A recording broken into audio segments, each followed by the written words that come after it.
ഒരു രോഗിയെ സന്ദർശിച്ച് ഈ ദിക്ർ ചൊല്ലിയാൽ എത്ര വലിയ രോഗമാണെങ്കിലും അള്ളാഹു അത് ശിഫയാക്കി കൊടുക്കും.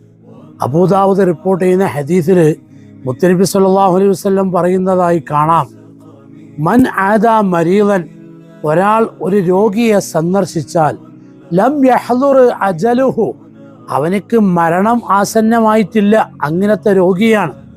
ആ രോഗിയുടെ അടുത്ത് ഫഖാല ഇൻദഹു സബഅ മിറാറിൻ, 7 പ്രാവശ്യം അവൻ ചൊല്ലി അസ്അലുല്ലാഹൽ അദീം റബ്ബൽ അർശിൽ അദീം അൻ യശ്ഫിയക, ഈ ദിക്റിനെ ചൊല്ലിയാൽ ഇല്ലാ ആഫാ അല്ലാഹു മിൻ ദാലിക്കൽ മറദി, തീർച്ചയായും അല്ലാഹു തആല ആ രോഗത്തിൽ നിന്ന് അവർക്ക് ആഫിയത്ത് നൽകിയിട്ടല്ലാതെ ഇല്ല.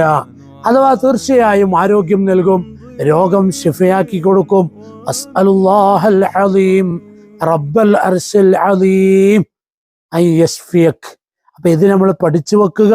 രോഗിയെ സന്ദർശിക്കൽ സുന്നത്താണ്, അപ്പോൾ നിർബന്ധമായി ഇത് ചൊല്ലുക.